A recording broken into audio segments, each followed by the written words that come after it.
आप सभी को मेरा नमस्कार। जिंदगी में कुछ पाना है, जिंदगी में कुछ पाना है तो खुद पर एतबार रखना। जिंदगी में कुछ पाना है तो खुद पर एतबार रखना। सोच पक्की और कदमों में रफ्तार रखना। कामयाबी मिल जाएगी, कामयाबी मिल जाएगी एक दिन निश्चित ही तुम्हें। कामयाबी मिल जाएगी एक दिन निश्चित ही तुम्हें, बस खुद को आगे बढ़ाने के लिए तैयार रखना। छात्रों, आज हम लोग जो अभी तक हम लोगों ने पढ़ा हुआ है उसी से रिलेटेड हम लोग करते हैं क्वेश्चन सीरीज। तो क्वेश्चन सीरीज अब तक हम 2 क्वेश्चन सीरीज कर चुके हैं। आज हम लोग तीसरी क्वेश्चन सीरीज लेकर आए हैं। तीसरी क्वेश्चन सीरीज जिसमें आपको महत्वपूर्ण 21 प्रश्न देखने को मिलेंगे। इन महत्वपूर्ण 21 प्रश्न इससे पहले भी मैं क्वेश्चन सीरीज लेके आया हूँ। हमारा उद्देश्य ये क्वेश्चन सीरीज बनाने का ये नहीं है कि जो क्वेश्चंस मैं बना रहा हूँ आपके एग्ज़ाम में एज इट इज़ आएंगे। मैं जिस हिसाब से सिलेबस आपको पढ़ा रहा हूँ और 1-2 क्वेश्चन करंट के या फिर आपके एनवायरनमेंट के वो क्वेश्चन उसमें डाल रहा हूँ, इन सब का पर्पस है कि आपका लेसन बाय लेसन प्रिपरेशन आपकी कंप्लीट होती रहे, जिससे जब हमारा कोर्स काफ़ी आगे बढ़ जाए तो उससे हमारे पास इतना मटेरियल हो कि किसी भी प्रकार का क्वेश्चन घुमा कर पूछा जाए तो उसका आंसर हम इजीली दे सकें। क्योंकि आपके पास हर तरीके के क्वेश्चन मैं बना रहा हूँ। जो पैटर्न है, जिस प्रकार से पैटर्न बन रहा है उस पैटर्न पे धीमे धीमे हम क्वेश्चंस बना रहे हैं। जैसे जैसे हमारा कोर्स आगे बढ़ेगा उस पैटर्न को हम और इंक्रीज करेंगे जिस तरीके से वर्तमान आ रहा है। तो आप लोग इसे सॉल्व करें, प्रयास करें। सबसे पहले क्या करें कि आप लोग एक कॉपी पेन लेके बैठें और क्वेश्चंस को पढ़ें और आप खुद सॉल्व करने की भी कोशिश करें। मैं आंसर तुरंत उसे विद सोल्यूशन आपको बताऊंगा, लेकिन जस्ट जैसे मैं आंसर दे रहा हूँ उससे पहले तुरंत आप भी आंसर देने की कोशिश करें। आप खुद को चेक कर सकते हैं कि आपको कितना आता है। ठीक है, तो हम लोग क्वेश्चन सीरीज स्टार्ट करते हैं। पहला क्वेश्चन स्टार्ट करते हैं।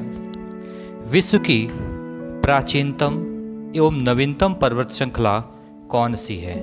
तो देखिए, प्राचीनतम एवं नवीनतम की बात कर रही है तो अभी हमने जो ज्योग्राफी पढ़ी उसके अंतर्गत क्या पढ़ा कि सबसे प्राचीनतम पर्वत श्रृंखला कौन सी है। तो देखिए ऑप्शन क्या है, हिमालय अरावली, एंडीज विंध्याचल, अरावली हिमालय और रॉकी अरावली। तो अगर हम बात करें तो देखिए एंडीज कहाँ पर है? दक्षिणी अमेरिका में है। और रॉकी कहाँ है?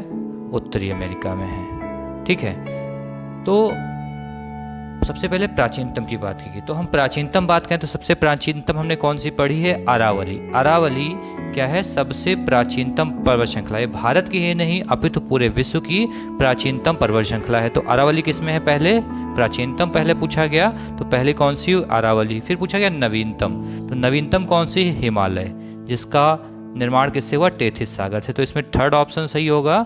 ठीक है, अरावली प्राचीनतम और नवीनतम पर्वत श्रृंखला हिमालय। दूसरे क्वेश्चन पे आते हैं। भारत का क्षेत्रफल में सबसे बड़ा भौतिक प्रदेश कौन सा है? तो हमने पढ़ा था भारत को 4 भौतिक प्रदेशों में बांटा गया है, जिसमें सबसे बड़ा भौतिक प्रदेश कौन सा है? तो इसका प्रायद्वीपीय पठार है। प्रायद्वीपीय पठार है इसका सबसे बड़ा भौतिक प्रदेश। तीसरे क्वेश्चन की बात करते हैं। लंबाई के अनुसार ग्लेशियर को अवरोही क्रम में व्यवस्थित कीजिए। अब देखिए यहाँ पर आपको ग्लेशियर्स हमने पढ़े हैं, तो ग्लेशियर्स की हमने बात की तो इसमें ऑप्शन आपको कौन कौन से मिल रहे हैं? सियाचिन, हिस्पर, ससाइमी और बियाफो। ठीक है, तो इसमें देखिए अगर इन सब की आपको लंबाई पता है तो आप इजीली कर सकते हैं। जैसे हम बात करें तो सियाचिन की आपको पता होगी, तो सियाचिन कितनी है? 72। ठीक है, और उसके बाद बात करें हिस्पर की तो हिस्पर की 61, ससाइमी की 158, बियाफो की 60। अब आप इसे अरेंज कर सकते हैं अवरोही, मतलब घटते क्रम में बड़े से छोटे की ओर जाएंगे। तो सबसे बड़े पे कौन है? ससाइमी। देखिए 158 किलोमीटर। तो क्या हुआ? पहला सी, तो सी किस में है? थर्ड। तो थर्ड में दो ऑप्शन में है, सी और डी में, सी और डी में थर्ड ऑप्शन है।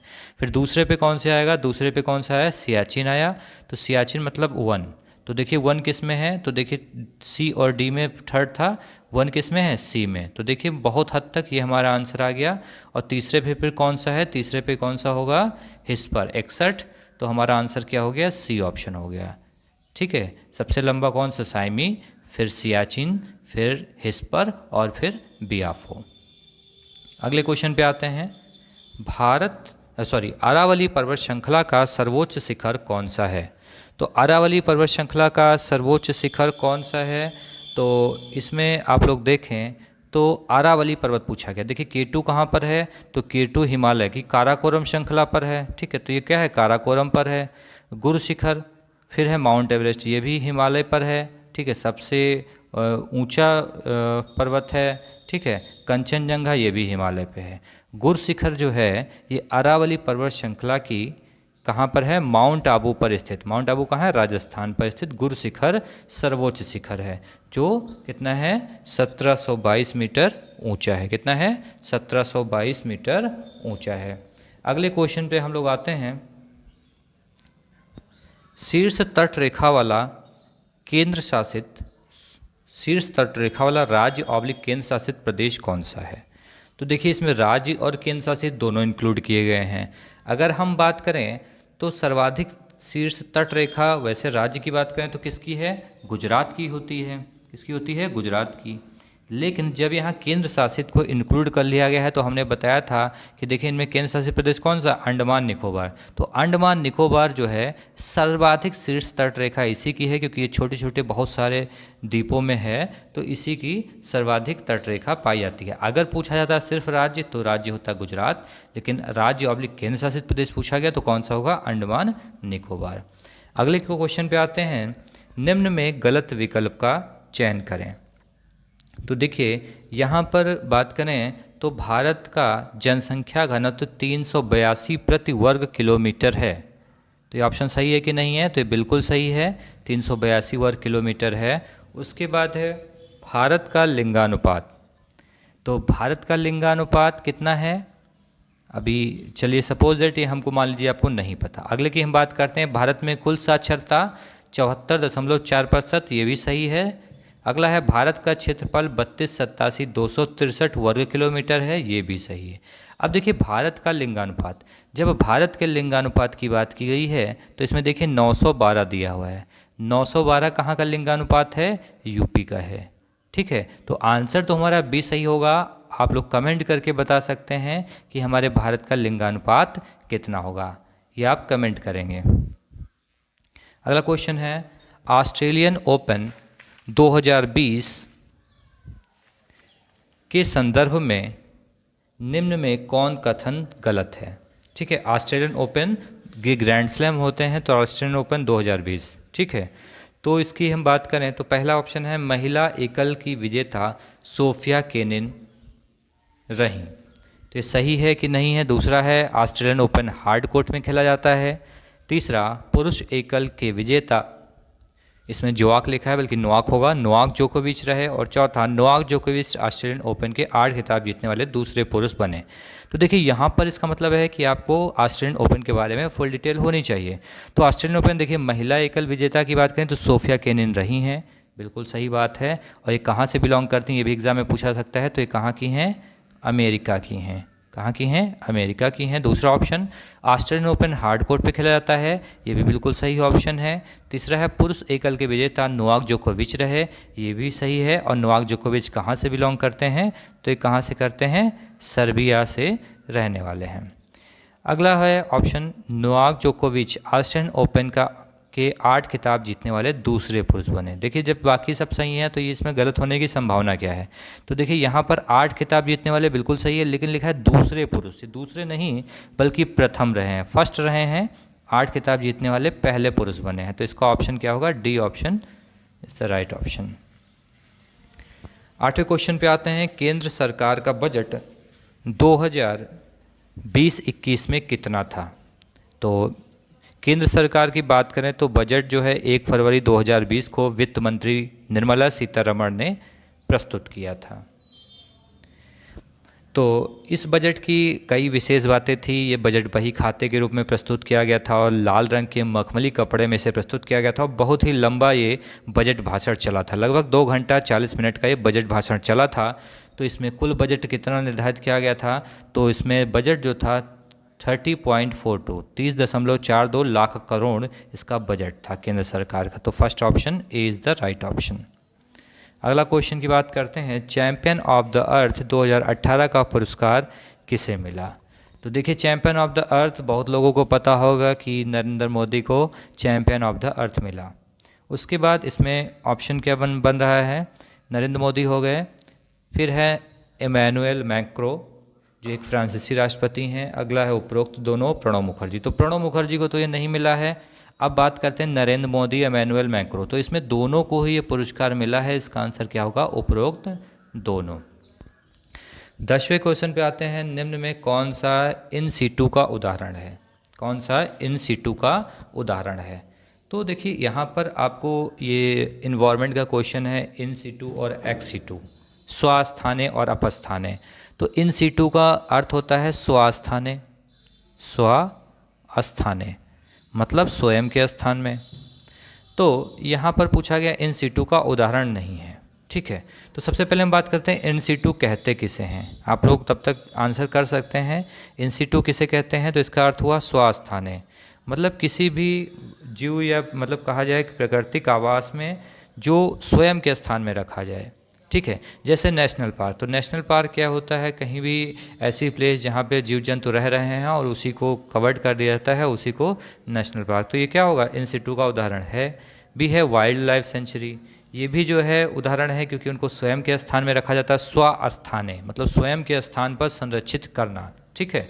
स्वयं के स्थान पर संरक्षित करना क्या कहलाएगा, स्वास्थाने मतलब इन सीटू। फिर है बोटेनिकल गार्डन और बायोस्फीयर जोन। तो बायोस्फीयर जोन भी वही चीज़ है जिसमें जो है उनके खुद के स्थान पर रिजर्व किया जाता है। लेकिन बोटेनिकल गार्डन, अब आप लोगों ने लखनऊ में बोटेनिकल गार्डन देखा होगा, तो बोटेनिकल गार्डन में क्या किया जाता है, जो लुप्त प्रजाति के पेड़ पौधे वनस्पति होती हैं उन्हें कहीं पर ला जाके संरक्षित किया जाता है। जैसे आप बोटेनिकल गार्डन लखनऊ में देखेंगे तो बहुत सारे ऐसे पेड़ पौधे वनस्पति देखेंगे जो हमारे वहाँ नहीं पाई जाती हैं, ठंडे देशों प्रदेशों में पाई जाती हैं, उन्हें लाकर संरक्षित किया जाता है। वैसा ही एटमॉस्फेयर क्रिएट करके उनको संरक्षित किया जाता है। तो देखिए ये किसका उदाहरण हो गया, ये एक्स सीटू का हो गया, एक्स सीटू का हो गया, क्योंकि ये क्या है, अपस्थाने मतलब कहीं दूसरे स्थान से लाकर इन्हें रिजर्व किया जाता है। और इन सीटू मतलब स्वास्थाने, उन्हें स्वयं के स्थान पर संरक्षित करना इन सीटू कहलाता है। अगले क्वेश्चन पे आते हैं, 11वें क्वेश्चन में, बंगाल में द्वैध शासन कब और किसने लगाया। तो हम लोगों ने द्वैध शासन की बात करी, तो इसमें ऑप्शन देखिए, वारेन हेस्टिंग्स 1772, फिर कार्नवालिस 1765, क्लाइव 1765 और इरविन 1865। तो देखिए ये तो बिल्कुल नहीं हो सकता है इरविन वाला ऑप्शन, तो इसको आप गलत कर दें। उसके बाद आ सकता है, बात करें वारेन हेस्टिंग, तो वारेन हेस्टिंग देखिए बंगाल में सबसे पहले गवर्नर कौन बना, तो क्लाइव बने। तो इसका मतलब है एक तरफ तो क्लाइव होंगे, देखिए कार्नवालिस भी नहीं हो सकते, तो एक तो क्लाइव हो गए। अब बात करते हैं ईयर, तो देखिए द्वैध शासन की स्थापना रॉबर्ट क्लाइव ने 1765 में की थी, तो थर्ड ऑप्शन सही है, ठीक है। तो क्लाइव ने 1765 में बंगाल में द्वैध शासन लागू किया था। अगला क्वेश्चन, निम्न में बंगाल का गवर्नर कौन नहीं रहा।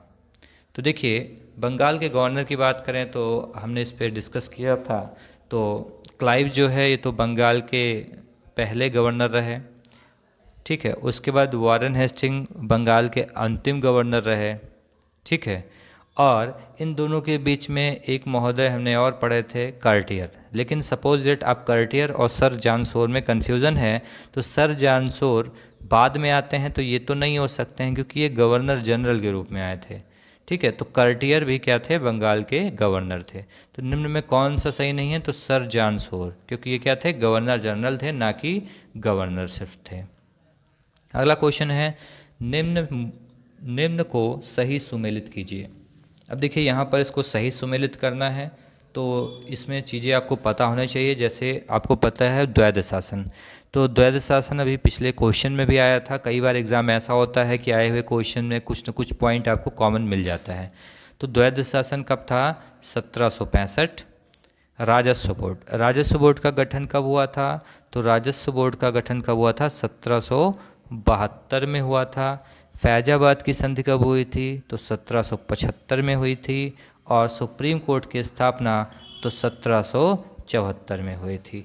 तो यहाँ देखिए पहला कौन सा है? पहले में थर्ड। अब देखिए थर्ड जो है हमें दो ऑप्शन में मिल रहा है, बी और सी में। फिर थर्ड के बाद क्या है? वन। तो देखिए वन किस में आ रहा है? राजस्व बोर्ड 1772, वन आ रहा है हमारा इसमें। तो देखिए यहीं से हमें आंसर मिल जा रहा है। उसके अलावा हम फैजाबाद की संधि तो थर्ड फोर्थ इसमें मिल जा रहा है। फिर सुप्रीम कोर्ट की स्थापना, तो सुप्रीम कोर्ट की स्थापना 1774, तो हमारा बी ऑप्शन सही हो जाएगा। 14 क्वेश्चन पे आते हैं। किस रेगुलेटिंग एक्ट के तहत कलकत्ता में सुप्रीम कोर्ट की स्थापना हुई? तो ये बहुत इंपॉर्टेंट क्वेश्चन मैंने आपको बताया। तो देखिए जो पहला दिया है 1858, तो ये तो था भारत में वायसराय, जो गवर्नर जनरल का पद था उसे वायसराय कहा जाने लगा, तो इसके थ्रू कहा जाने लगा। उसके बाद अगर हम इसमें बात करें रेगुलेटिंग एक्ट, तो 1773 के रेगुलेटिंग एक्ट के द्वारा क्या हुआ था? सुप्रीम कोर्ट में कलकत्ता में सुप्रीम कोर्ट की स्थापना हुई थी। और इसी रेगुलेटिंग एक्ट के द्वारा बंगाल के गवर्नर को बंगाल का गवर्नर जनरल कहा जाने लगा था।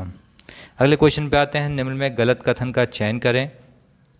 तो इसमें देखिए गलत कथन का चयन करना है। बंगाल का प्रथम गवर्नर क्लाइव था, बिल्कुल सही बात है, सही ऑप्शन। बंगाल का अंतिम गवर्नर वारेन हेस्टिंग था, ये भी बिल्कुल सही है। फिर अगला ऑप्शन है बंगाल का प्रथम गवर्नर जनरल वारेन हेस्टिंग नहीं था। अगला है वारेन हेस्टिंग ने 1772 में द्वैध शासन को समाप्त किया, ये भी सही है। अब यहाँ पर देखिए, यहाँ पर ऑप्शन बंगाल का प्रथम governor general Warren Hastings, mostly exam में क्या करते हैं, इतना पढ़ते हैं और इसे हम लोग आगे इग्नोर कर देते हैं। लेकिन यहाँ देखिए नहीं एक शब्द आपको मिल रहा है। तो क्वेश्चंस में आपको एक क्वेश्चन को 2-3 बार पढ़ना है, जिसको बहुत चीज़ें नहीं जो है हिडन हो जाता है, जिस पे हम लोग गौर नहीं करते। तो बंगाल का प्रथम गवर्नर जनरल वारेन हेस्टिंग नहीं था। नहीं मतलब ये था, नहीं था, क्योंकि ये बंगाल का अंतिम गवर्नर था और बंगाल का प्रथम गवर्नर जनरल वारेन हेस्टिंग था। तो ये नहीं इसमें काट दिया जाए तो यहाँ हमारा थर्ड ऑप्शन सही हुआ, क्योंकि इसमें नहीं है। तो इस चीज़ को आपको गौर करना है। अगला क्वेश्चन है पारितंत्र में मानव है, तो मानव क्या है? तो बात करें मांसाहारी, तो मांसाहारी मानव होता है कि नहीं होता है? तो मांसाहारी मानव होता है, चलो मैं मान लेता हूँ। शाकाहारी होता है कि नहीं होता है? शाकाहारी भी होता है।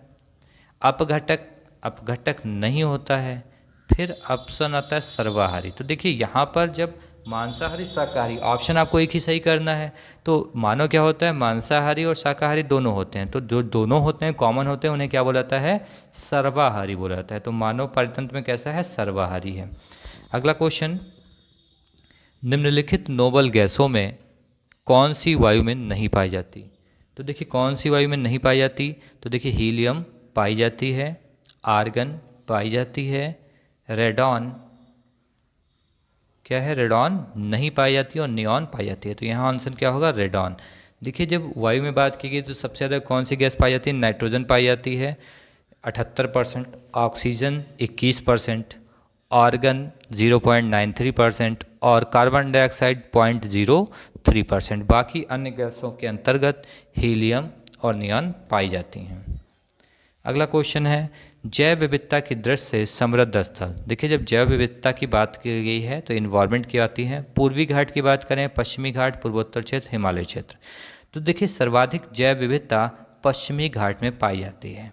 ठीक है, पश्चिमी घाट में पाई जाती है। सर्वाधिक जो जैव संरक्षित क्षेत्र हैं वो यहीं पाए जाते हैं। ज़्यादातर नेशनल पार्क्स हैं वो यहाँ पाए जाते हैं। ठीक है, और ये यहाँ पर जो है, अब इसका रीज़न क्या होता है पश्चिमी घाट में जैव विविधता की? क्योंकि जब मानसून आता है तो मानसून किधर से आता है?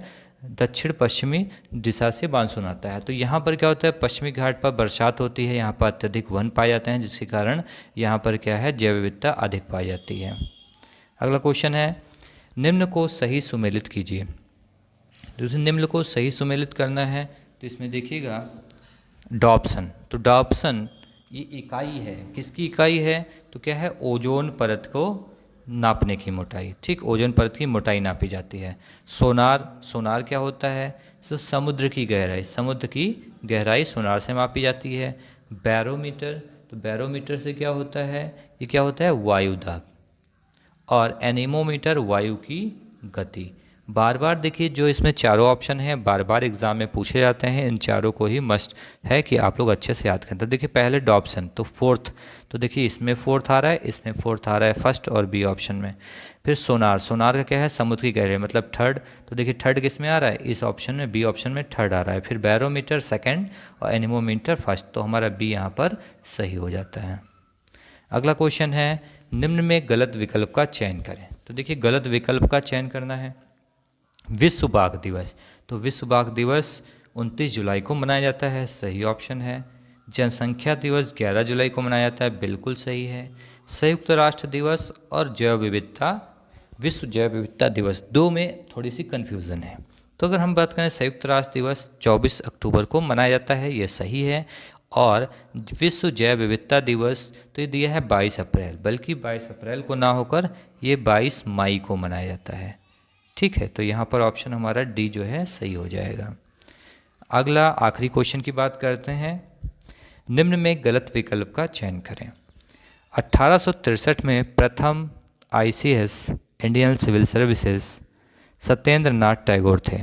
ठीक है, तो सिविल सर्विस का जनक किसे कहा जाता है, बताइए किसे कहा जाएगा, आप लोग कमेंट करके बता सकते हैं। तो कार्नवालिस क्या है, सिविल सेवा का जनक कहा जाता है। और प्रथम भारतीय आईएएस कौन थे, सत्येंद्र नाथ टैगोर थे, बिल्कुल सही ऑप्शन है। दूसरा है कार्नवालिस की समाधि उत्तर प्रदेश के रायबरेली में है। तीसरा है कार्नवालिस ने 1793 में स्थायी बंदोबस्त लागू किया, भाई ये भी सही है, हम लोगों ने हाल ही में पढ़ा स्थायी बंदोबस्त, जिसे इस्तमरारी बंदोबस्त भी कहा जाता है, जिसमें भूमि का वास्तविक स्वामी किसे माना जाएगा, जमींदार को माना गया। अगला है भारत में पुलिस सेवा का जनक किसे, जन्मदाता किसे है, कार्नवालिस, भी सही है। अब देखिए कार्नवालिस की समाधि उत्तर प्रदेश में तो है, लेकिन ये रायबरेली में ना होकर कहाँ पर है, बताइए कमेंट कीजिए। गाजीपुर में है, कहाँ है, गाजीपुर में है। ठीक है, तो यहाँ पर बी ऑप्शन हमारा सही हो जाएगा। तो आज हमने महत्वपूर्ण 21 प्रश्न किए हैं। धीमे धीमे करके हम लोग जैसे जैसे पढ़ते रहेंगे ऐसे अपनी क्वेश्चन सीरीज करते रहेंगे। आप अगर रेगुलर हमारी क्वेश्चन सीरीज अटेंड करते हैं तो नो डाउट जब आपका सिलेबस कंप्लीट होगा तो सभी तरह के क्वेश्चन आपके प्रिपेयर होंगे। आज के लिए इतना ही, बहुत बहुत धन्यवाद आप लोगों का।